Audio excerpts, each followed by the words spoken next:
children. I'll never forget the pain that comes from having your loved one ripped from you by violence.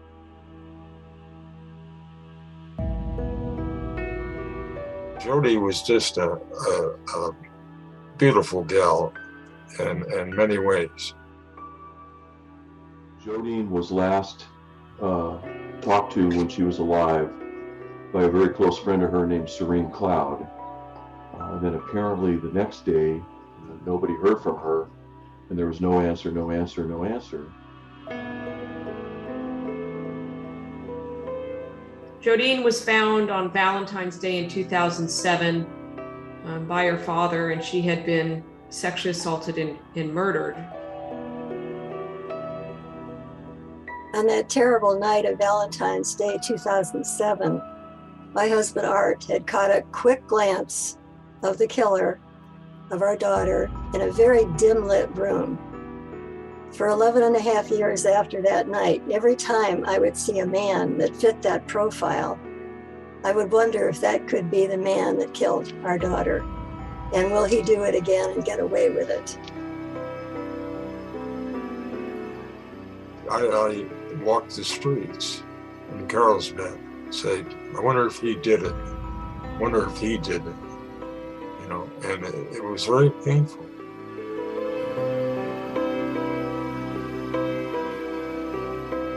I am Anne-Marie Schubert, and this is Inside the Crime Files.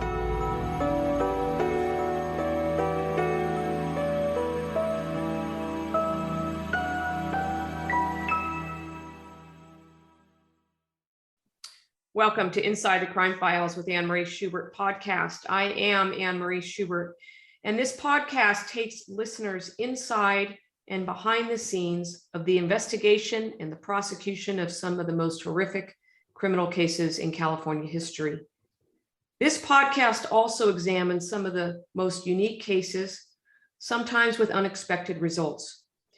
Today, we are going to talk about the amazing work that the San Diego District Attorney's Office and law enforcement have been doing to solve cold cases with the use of genetic genealogy, the tool that was used to solve the Golden State Killer case and hundreds of cases now across this country.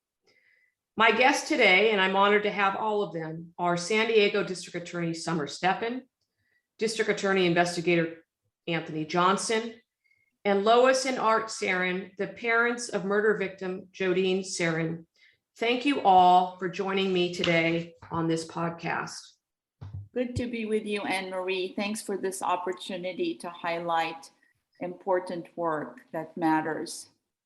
First of all, Summer, let me start with you. You are the San Diego District Attorney, and you have been the District Attorney for a couple of years now, but you've been a prosecutor your whole life. So I'd like you to just kind of tell the listeners about yourself, your office, and the amazing work that you do in San Diego. Well, San Diego County District Attorney's Office is really my home. I've been there for 32 years. I rose through the ranks to become the elected district attorney after 28 years of doing the work of serving victims, protecting the community.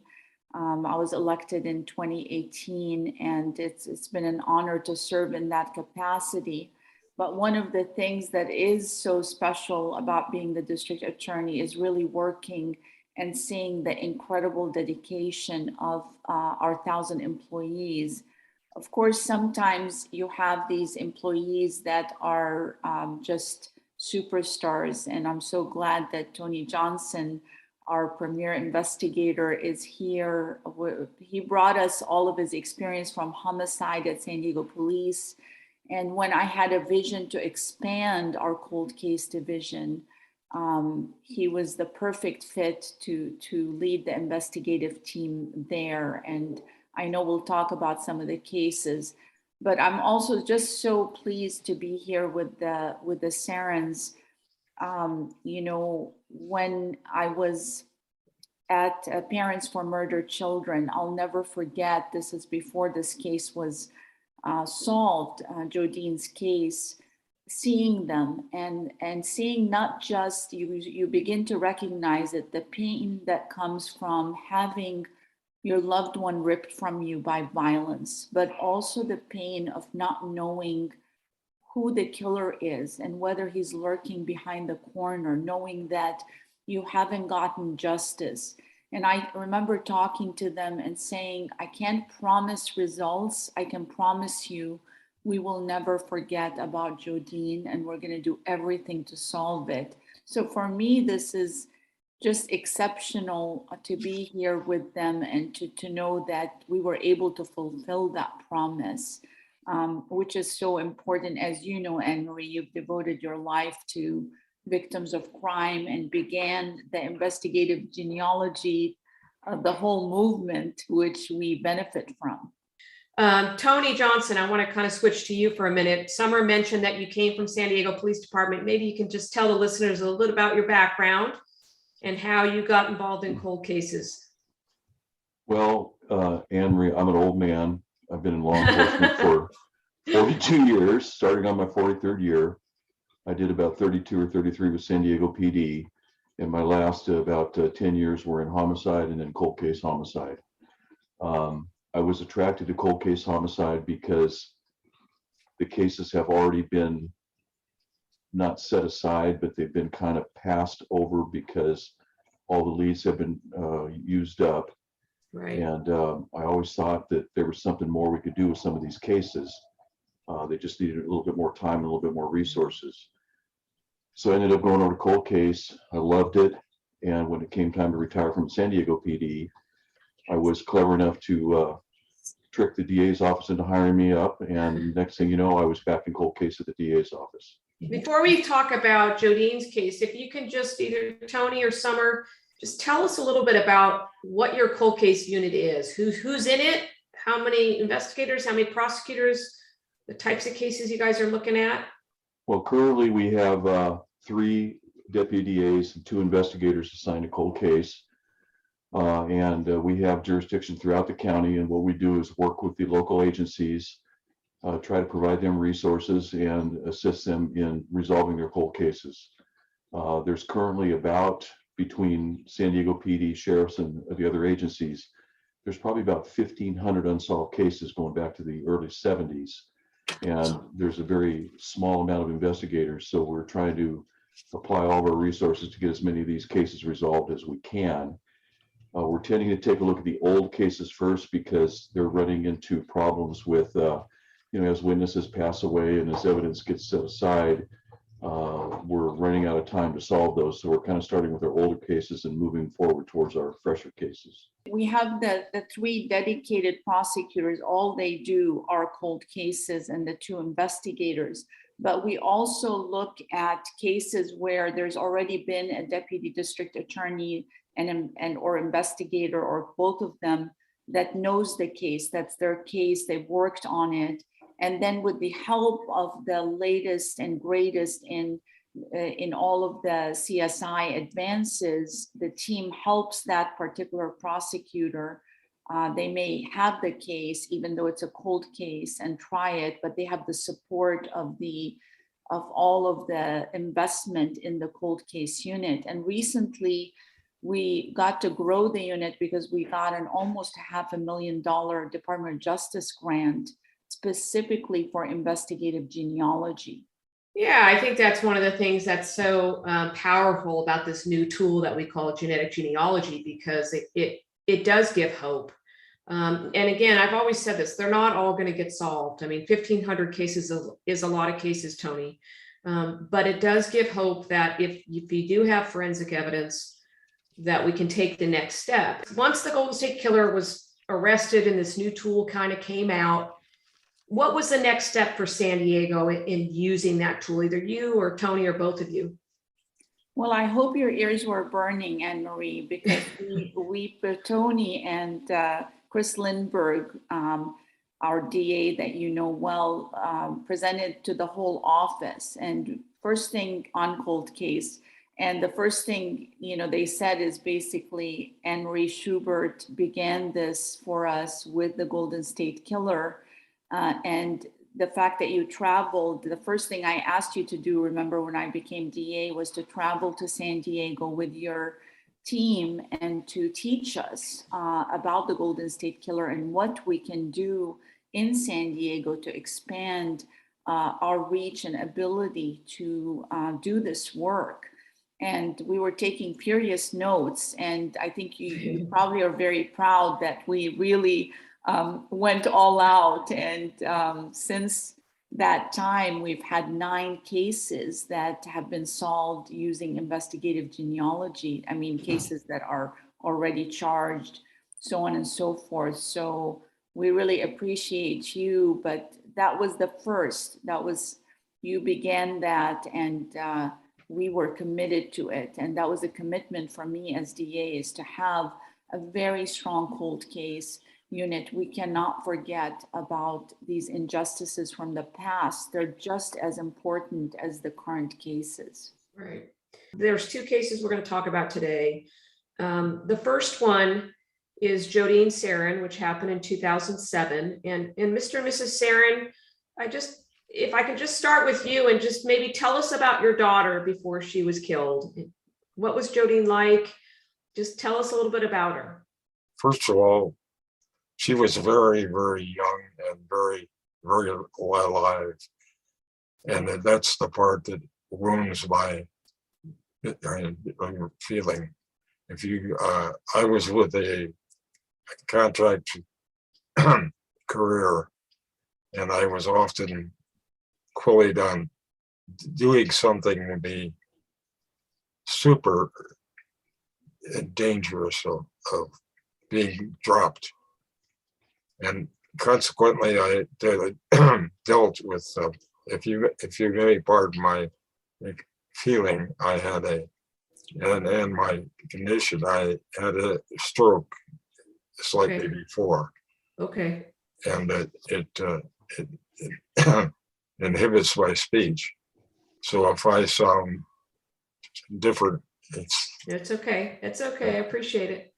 But Jodi was just a beautiful gal, and she dealt with a problem of her own on her comprehension and things like that.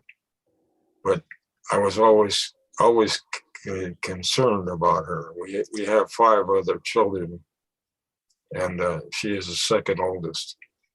And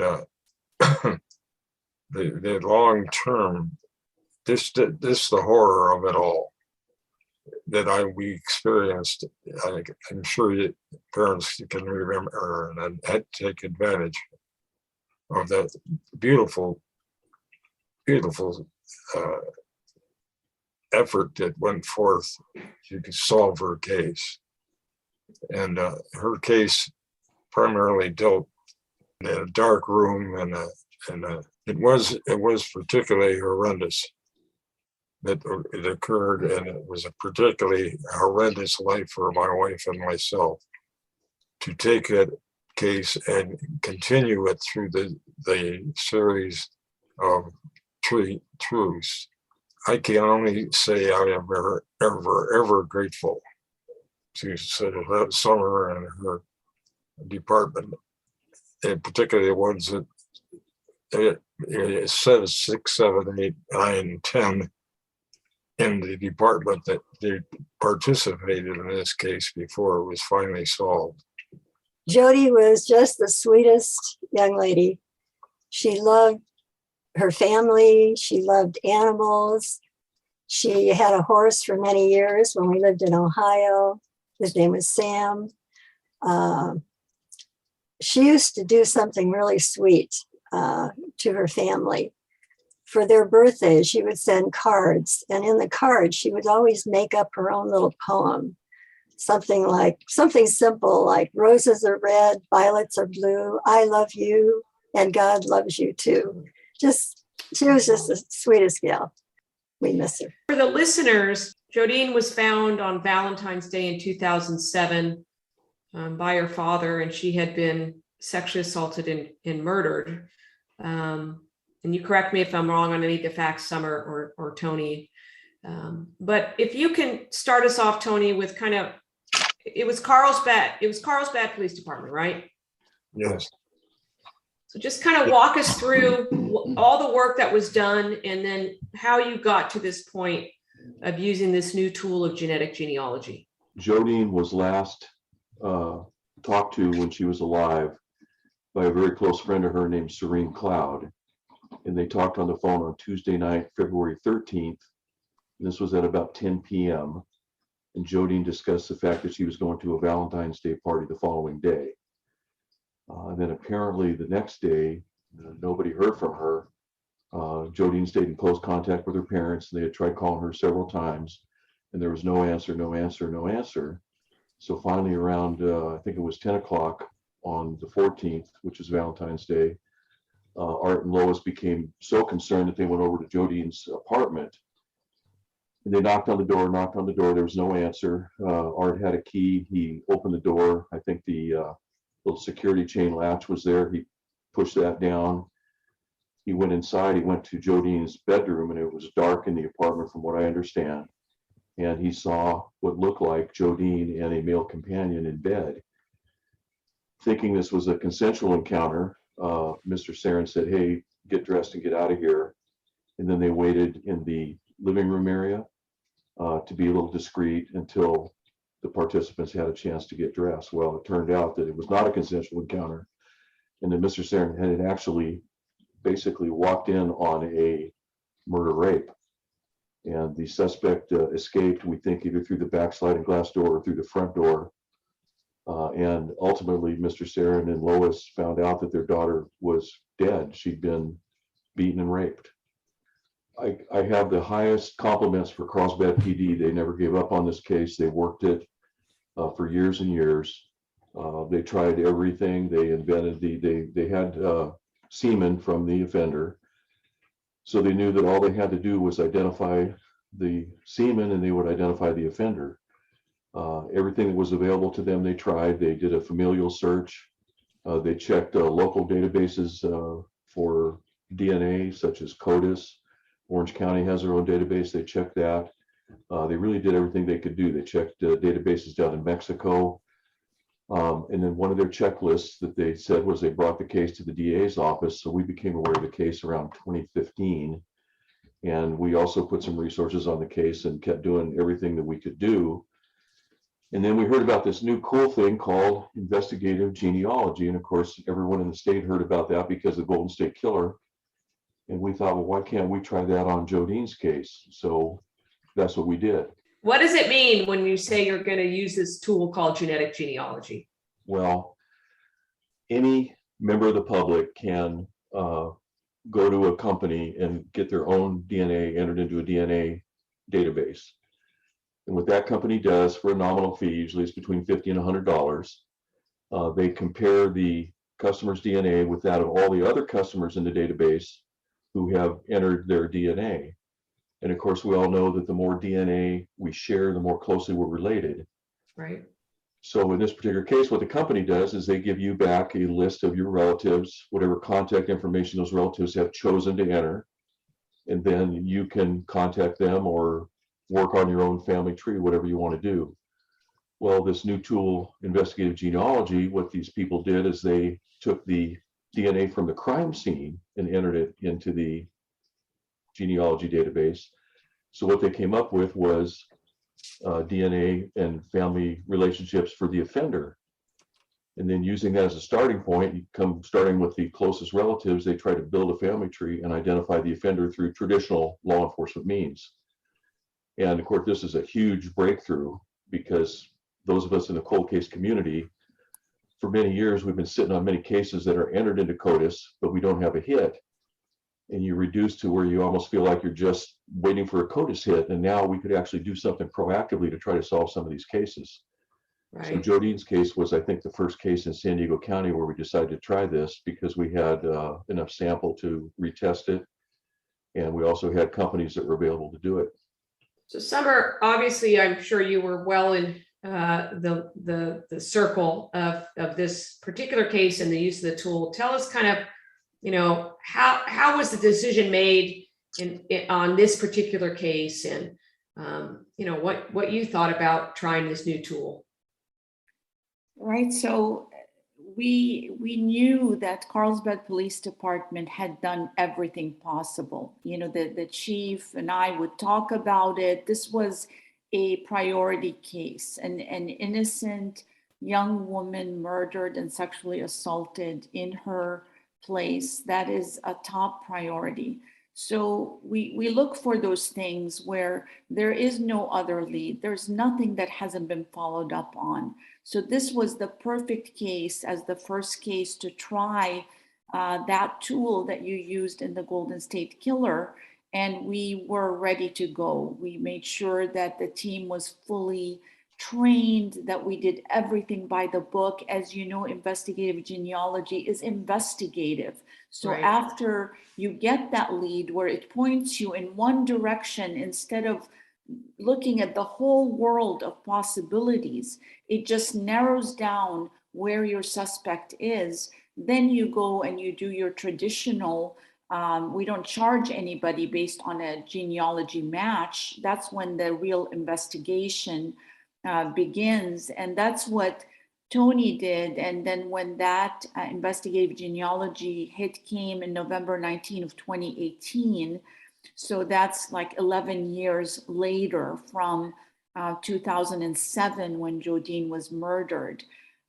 It was so exciting. It was unbelievable. I was so wanting to talk to Mr. and Mrs. Serin, but we wanted to make sure that we do all of the investigation. That's where the plot got a little more difficult. Becker. In that he had committed suicide. Our suspect, David Mabrito, he had committed suicide on January 30th of 2011. And so we didn't have the ability to go and compare his DNA and get a match. And that's when Tony Johnson tracked down his nearest relative, the ex-wife, and then his son. And as you know, we try to be very transparent in this process. And, you know, Tony, and he can tell you his style of complete honesty and letting the wife and also the son, Dylan, know that he has, you know, as he believes the father did this terrible thing, the murder and rape. And that we need the DNA from Dylan, the son, to confirm that and put to rest this case and put to rest the Serins, Lois, and Art. Yeah, and first of all, I want to make sure and give credit where credit is due. I realize I'm the person sitting here in the podcast today, but actually there was a large number of detectives and officers that worked on this case. And in particular, Detective Eric Cavanda from Carlsbad PD played probably a much larger part in this case than I did, as far as solving it and trying these new technologies. But in any event, when we went to the Serins and told them their case was solved, I think it lifted a large burden off their shoulders. And even though we knew that there would be no prosecution because the offender was deceased, it was still a good thing. Yeah, and first of all, I want to make sure and give credit where credit is due. I realize I'm the person sitting here in the podcast today, but actually there was a large number of detectives and officers that worked on this case. And in particular, Detective Eric Cavanda from Carlsbad PD played probably a much larger part in this case than I did, as far as solving it and trying these new technologies. But in any event, when we went to the Serins and told them their case was solved, I think it lifted a large burden off their shoulders. And even though we knew that there would be no prosecution because the offender was deceased, it was still a good thing. And Marie, a really interesting twist in this is that Oceanside Police Department, the killer lived in Oceanside. They had stopped him 3 days earlier for a suspected robbery and had taken his DNA. And, Tony told me that his theory, which makes a lot of sense, is he committed suicide not because of guilt over what he did to Jodine, because there's no one with a heart that would do something like this, But because that DNA sample that was taken by Oceanside Police, he thought was gonna finally Reveal the discover truth. that he did what he did. And that's why he took his life a few days later. Tony, don't you think that's the analysis? Yes, and I think it's ironic because they say sometimes people think the police department's a lot better than it really is, because that DNA was never tested. Mr. Mabrito was clear to the robbery, and the DNA sample went into the property room, and there it sat for all those years until we finally identified him as the offender. So he actually would have got away with it, but of course he believed that wasn't the case. 3 days before he committed suicide is when law enforcement collected his DNA that in his mind probably would have led to his identification as the killer of Jodi Serrin. That's correct. And say, had that DNA been entered into the CODIS database, then yes, he would have been identified, but he never was. Okay. And that's because he was cleared of the robbery. They had whoever did the robbery, so there was no reason to follow up further. He was Right. just somebody they stopped on reasonable suspicion, but he wasn't the robber. So that was the reason. Can I just say something that was very painful for me? On that terrible night of Valentine's Day, 2007, my husband Art had caught a quick glance of the killer of our daughter in a very dim lit room. For 11 and a half years after that night, every time I would see a man that fit that profile, I would wonder if that could be the man that killed our daughter. And will he do it again and get away with it? And then one day, the detectives came to our home to tell us that they had solved the case. And it was nothing short of a miracle for Art and I and for our family. So we are very, very thankful and hope that all the future cold cases will be taken into account with this genetic technology to solve these cases like they solved ours. It was God's work. It was a kind of thing that never should have happened. At the time, like she said, that every guy that just looked like there was a fragment of identity. I walked the streets in Carlsbad, say, I wonder if he did it. Wonder if he did it. You know, and it was very painful. It lingered, and that was taken away finally when the murderer put to rest, because I felt vindicated.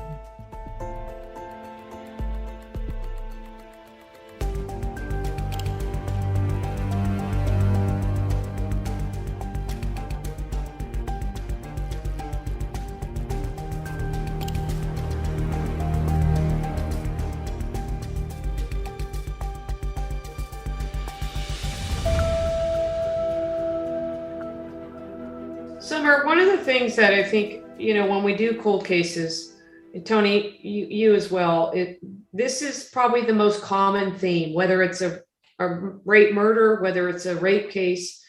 I mean, would you agree, Summer, that this is what the Serins are saying, and the pain they went through for so many years is a common thing that we hear from crime victims?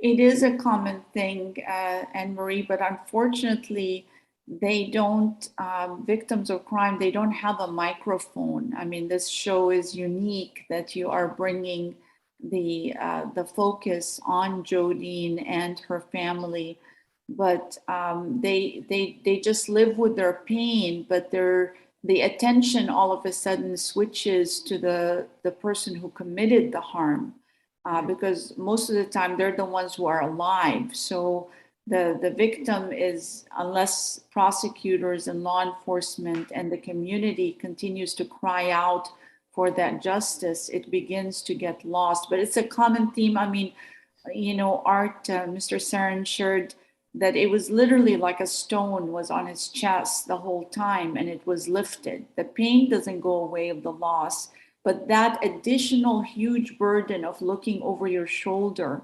thinking, this could be this person. In the end, Mr. Serin's description was pretty close. It was very much like the person, like the murderer, David Mabrito, but an older version. So he was right, and that was another piece of the puzzle. But the Serins are so amazing that they had shared with me that, and that maybe they can expand further, that they really wanted the reward. There was a $50,000 reward, and they wanted that reward to go to Dylan, the killer's son, because they felt that it was very courageous of him to value lifting their burden over protecting his father's reputation. And it didn't work out, but maybe Lois and Art, you can expand on that a little bit, because we were all together at a Citizens of Courage, where I host the Citizens of Courage to highlight victims and survivors, and we gave Dylan an award because we want to encourage people to act honorably like that, to not cover up for murder and rape, and he was that young man. Our thoughts were very much an appraisal of the family, and meeting them, I found that they knew nothing of this, and they were brave enough to come out and identify. In any event, we ended up feeling as though that reward should go to Dylan, and then Dylan and his mother. They had been separated for a long time, and he lacked a father. And I, as being a father, seeing the terrific effort that they would put forth, and I just feel as though a stone is lifted from my back. We maintained contact with Dylan. He was a fine young man, a fine student. Marissa, who was David's ex, was a wonderful woman. She was horrified to find out that David might be involved in something like this. And as a matter of fact, when she was talking to us, she was saying that she felt kind of almost guilty for many, many years after David's suicide, because she thought it was something she had done. And when she finally realized that the suicide was probably caused by David's, in his mind, imminent outing as a murder suspect, it kind of took a little weight off her shoulders as well. She kind of felt like maybe after all these years, it wasn't my fault after all. It was something entirely that I had nothing to do with. So it kind of helped her, I think, kind of cleanse her soul a little bit. I'd like to thank Tony. We were going to be sitting with Marissa and Dylan at this banquet dinner. And Tony offered to bring the four of us together to kind of break the ice so we could kind of meet. And it was a very awkward decision to make, I'm sure, for them and for us to get together with them.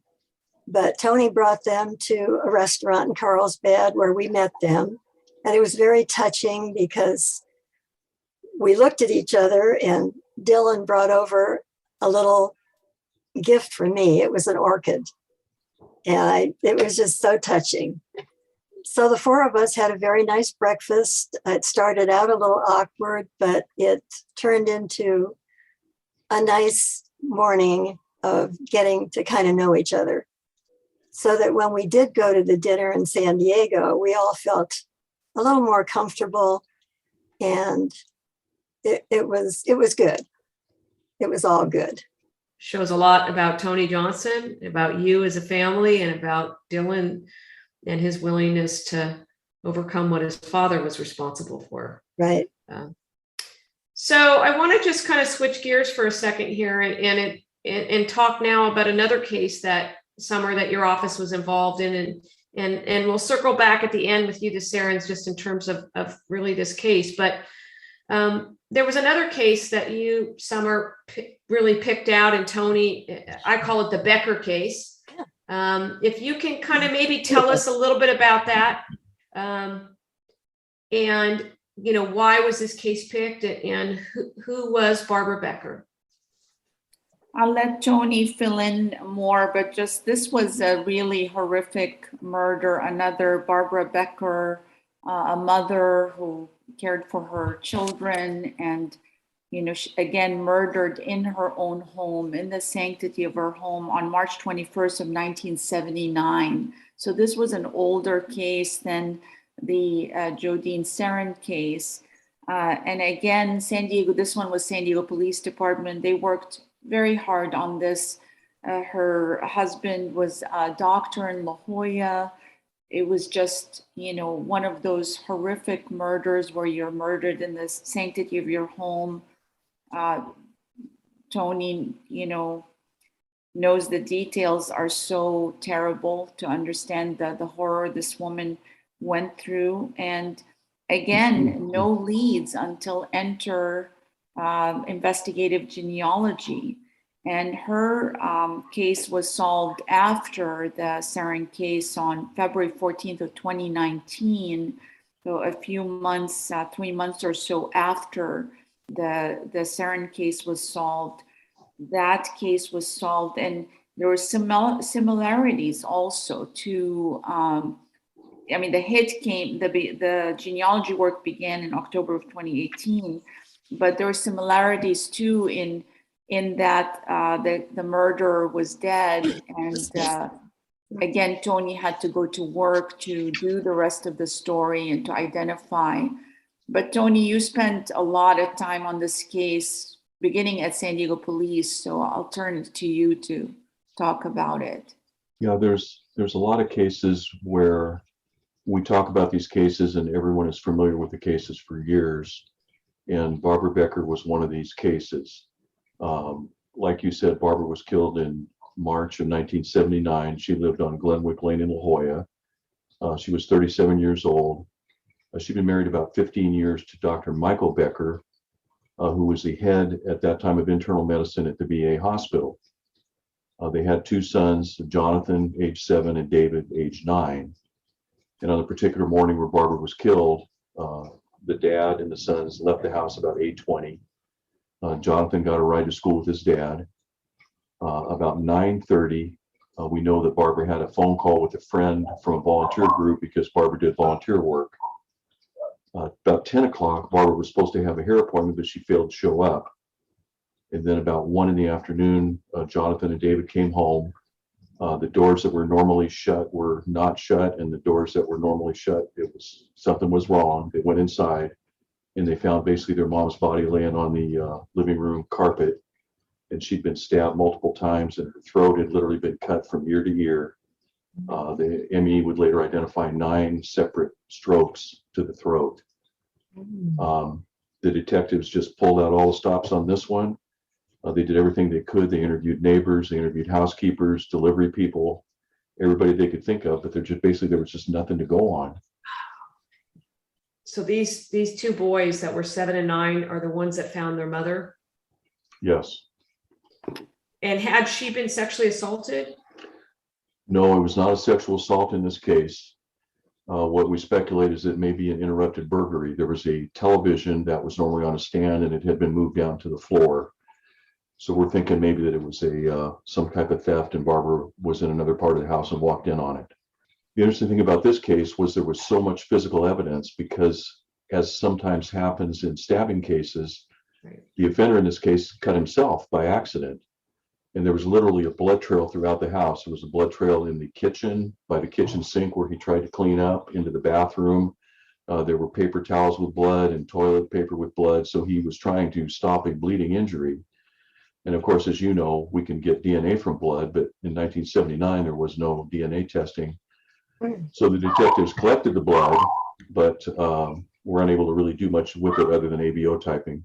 Yeah, so back in those days, like that's the height of when the Golden State Killer was committing his crimes, is that DNA was not out there, and so these unfortunately, yes, unfortunately, but in a way, because DNA was not known, these offenders had no idea that years later we'd be able to use this wonderful tool called DNA to identify who they were. Yes.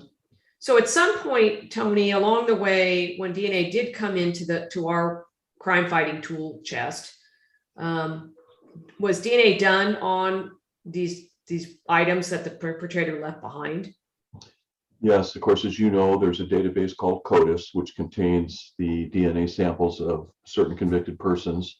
Each state has their own database, and then, of course, they all communicate nationwide. And the San Diego cold case team reopened Barbara's case in 2003, took DNA from the blood and entered that into CODIS, but there was no hit. So the case stalled out again. And of course, at the time they entered it into CODIS, it was already 24 years past the time of the murder. Okay, so Summer, you mentioned that it was in the fall of 2018 that this case was kind of handpicked to do this genealogy. So maybe Tony, you can kind of walk us through, what did that entail, and how did you get to that suspect? Well, of course, once the door, so to speak, was blown off the hinges with the Golden State Killer case, we were anxious to go through all of our cases to see if they were appropriate for genetic genealogy. This particular case, the one was on the top because we'd been talking about it for many years, and it was obvious that all we had to do was identify the donor of the blood, and we would identify our suspect. So in this particular case, in about the second week in October, we entered the DNA into a genealogy database.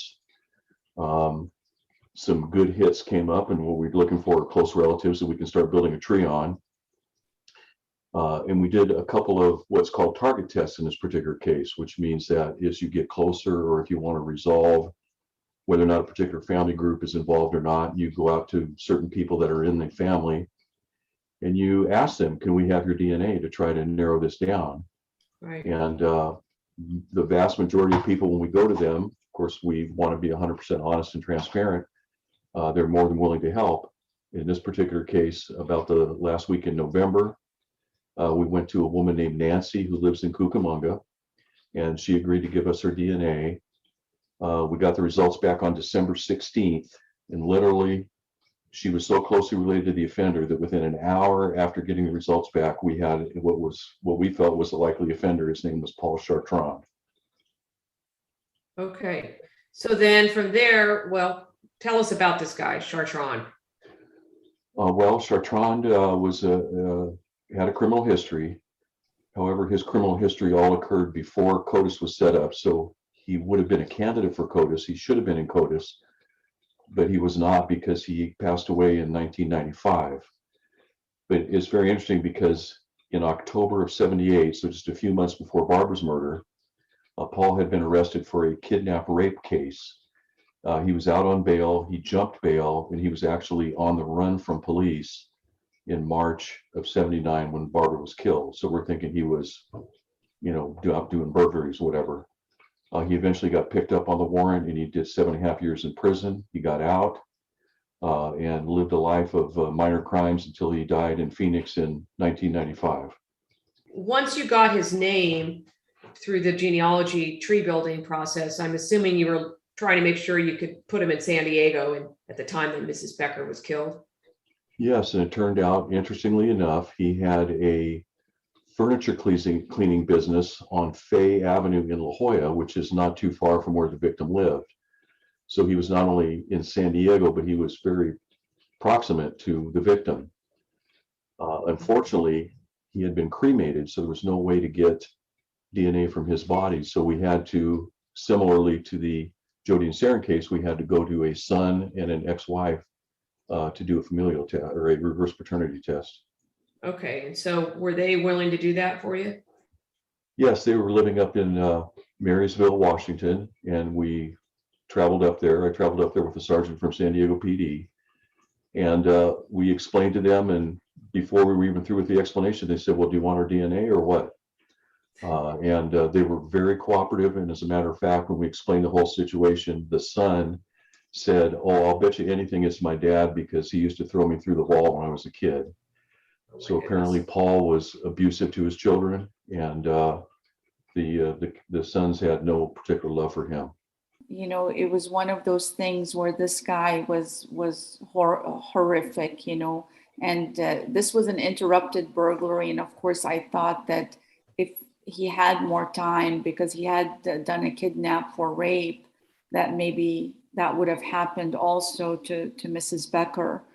And then, of course, you can't help but think of those two little boys walking in, and the trauma that results, and being able to talk to Dr. Becker and be able to also hear that relief. You know, you can never take away the trauma from a violent loss, as we know, but there is a different feeling when you can really close the chapter on who the killer is. And it was really wonderful to be able to hear that again with Dr. Becker and his family. But it just made me think about, you know, 7.5 years for a terrible kidnap for rape. That was before we changed the laws, as you know, for one strike and the kidnap for rape. And of course, I worry every day as we see these laws that protect from future violence getting rolled back, you know, on predators, sexual predators and criminals. But this case was also a highlight because it was so old. It gave us hope that you can solve a case from 1979. So we kind of began to feel like no matter how old a murder is, and we actually, Tony, we're doing a murder right now that's in court that's older than 1979, right? It's a 1969 case. Exactly. Wow, that's probably one of the oldest I've heard of in a courtroom. Right, and that one we're in court, so we can't talk too much about it. But it did make us have this hope that we can actually go back very far in time and recover justice in those cases. Right. So I want to kind of, you know, we're coming to the end here, and I want to just kind of get to everybody's kind of final thoughts. And I'll start with the Serins. And, you know, looking back on this, you know, what happened to your daughter and the years that it took to solve it, you know, what, you know, as you sit here today, kind of for folks that have suffered similar types of violent crime, what would you say is your message to them? The message I would give to others on this is very harrowing and a horrible experience. But the way that it was handled through the various police and in Carlsbad, and the way that it was treated, and it never gave up, never give up. Well, I would have waited until my time to go before I could finally put it to bed. We're just so grateful to Tony and Summer and the Carlsbad Police Department for being so dedicated and caring and compassionate and always keeping us in the loop, what was happening, giving us encouragement. Just so very grateful and thankful for all of them. Thank you for that. Tony, you know, with your 40 plus years of experience in these, not just these particular cases, but, you know, what's your final thoughts on this new tool and where we go from here?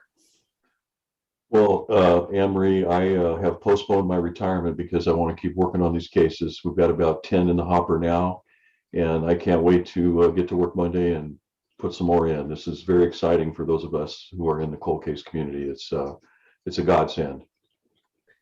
Well, it's a testament to you. I mean, you are unique in the sense of just, this is your passion, this is your life. But I will say this, that having worked in law enforcement for so many years, this really highlights the amazing work that they do every day to try to bring answers and justice for crime victims. And I'm quite sure Summer feels the same way.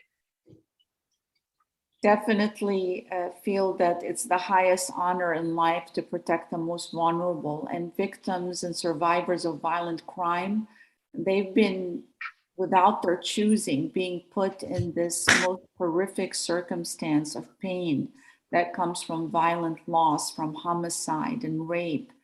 And being able to stand up for them and never forget about them is just a really noble way to live through life. And I'm just very proud and honored to serve and to have a team like Tony. I'm not going to let him retire, even if he, I'll recycle his papers if it comes to me.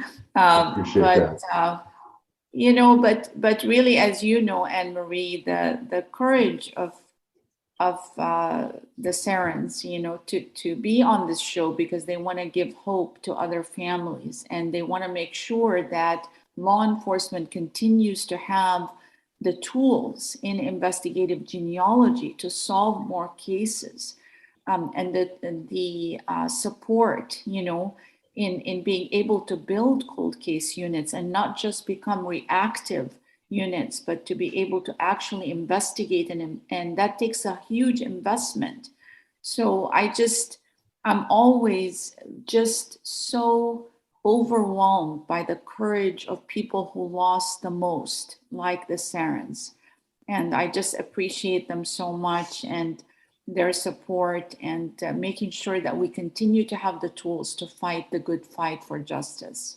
Well, I just want to thank all of you. I think that this highlights not just the amazing work of law enforcement and the impact that it has on crime victims, but it does show the amazing work of the San Diego law enforcement community and the DA's office. And to the Serins, thank you so much for your willingness to talk today and to share your story, because I do think that this new tool is perhaps the greatest hope that we have in bringing many of these cold cases to some kind of answers and justice for your families. So for each of you, thank you. I appreciate it. For the listeners out there, thank you for joining us on InsideCrimeFiles.com. And I look forward to our next episode. And just thank you all. If there's any other final thoughts, I'd love to hear them. Just we appreciate you, Anne-Marie, for starting all of this for us. That's what opened the door. You're never giving up on the Golden State Killer, and showing that it can be done through investigative genealogy. So thank you for that. For the listeners out there, I hope you keep listening to these podcasts. You can find us on InsideCrimeFiles.com and listen to more about the true consequences of crime and the innovation and inspiration that comes out of these cases. So I just thank you all. Thank you. Thank you. Thank you. Thank you.